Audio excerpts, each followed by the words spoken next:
नमस्कार किसान मित्रों, स्वागत है आपका VY एग्री किसान चैनल पर, जहां आपको मिलता है खेती की स्मार्ट और भरोसेमंद जानकारी, वो भी एकदम आसान भाषा में। मैं हूं विकास गोयल और आज हम बात करेंगे उन शानदार तकनीकों की जो आपकी धान की खेती को बना सकती है और भी फायदेमंद, वो भी कम पानी में। जैसा कि आप जानते हैं, दक्षिण एशिया में गेहूं और चावल की खेती बहुत प्रचलित है। अगर हम मानसून सीज़न की बात करें तो चावल की खेती इस सीज़न में सबसे ज़्यादा होती है, क्योंकि ये फसल पानी की भरपूर मात्रा पसंद करती है। अगर हम सन 2020-21 की बात करें तो भारत ने लगभग 124.37 मिलियन टन चावल का उत्पादन किया है। लेकिन पिछले कई दशकों में ग्राउंड वाटर का स्तर काफ़ी घटता जा रहा है। भारत हर साल लगभग 230 किलोमीटर क्यूब यानी करीब 23 लाख मेगालीटर ग्राउंड वाटर का उपयोग करता है। इतनी बड़ी मात्रा में पानी के इस्तेमाल से न केवल जल स्तर तेजी से गिरता जा रहा है, बल्कि पानी की गुणवत्ता और उपलब्धता दोनों पर बुरा असर पड़ रहा है। चलिए आगे जानते हैं इस पानी की बचत कैसे की जा सकती है।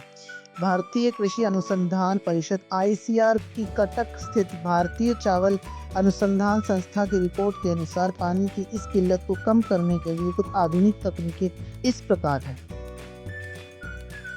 पहला है लेजर लैंड लेवलिंग। इस तकनीक में खेत के धान की जुताई एक हाई हॉर्स पावर ट्रैक्टर से की जाती है, जिसमें ग्लोबल पोजिशनिंग सिस्टम GPS लगा या लेजर गाइडेड इंस्ट्रूमेंट लगा होता है। खेत की जमीन को औसतन 2 सेंटीमीटर ऊपर या नीचे करके लगभग 0.2% की ढलान भी दी जाती है, जिससे पानी पूरे खेत में समान रूप से बंटता है और पानी का नुकसान लगभग खत्म हो जाता है। फायदे: इस तकनीक से 20 से 25% पानी की बचत कर सकती है और इसके अतिरिक्त इसमें 3 से 5% खेती योग्य भूमि भी बढ़ती है। दूसरा है फील्ड बंड रेजिंग, खेत की मेड़ चौकी का बढ़ाना। जिन निचली और जल भराव वाली खेतों में पानी की हानि मुख्यतः रिसाव, बहाव अथवा खेतों की मेड़ से होती है, उनमें 50 सेंटीमीटर ऊंची मिट्टी की मेड़ और मिट्टी का प्लास्टर पानी को खेत में रोकने में मदद करती है। इससे फसल की पैदावार बढ़ती है और उपजाऊ मिट्टी भी बचती है।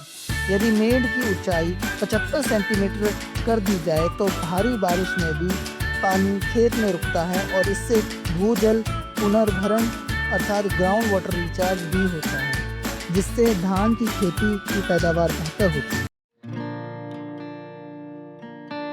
तीसरा है sunken and raised bed. Sunken और रेज्ड बेड में 5 मीटर चौड़ी पट्टे की 20 से 30 सेंटीमीटर गहराई तक खुदाई करके संकन बेड बनाया जाता है और निकली मिट्टी से 5 मीटर चौड़ा रेज्ड बेड बनाया जाता है। रेज्ड बेड संकन बेड से 40 से 70 सेंटीमीटर तक ऊंचा होता है।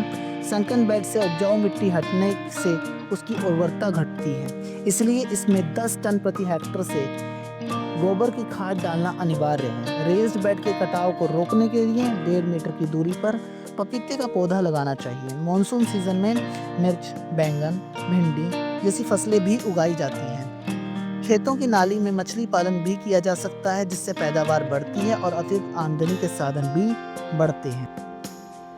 दोस्तों, आज हमने पानी की बचत और धान की खेती के लिए आधुनिक तकनीकों के बारे में जाना। मैं आशा करता हूं कि ये जानकारी आपके लिए उपयोगी साबित हुई होगी। हमारे चैनल VY एग्री किसान पर हम हमेशा आपके लिए खेती से जुड़ी सबसे बेहतरीन और सटीक जानकारी लाते रहेंगे। आप हमसे जुड़े रहिए और अपने सवाल कमेंट बॉक्स में ज़रूर डालें। मैं विकास गोयल आपके साथ हूँ आपकी खेती की और भी बेहतर बनाने के लिए। धन्यवाद। जय हिंद, जय भारत।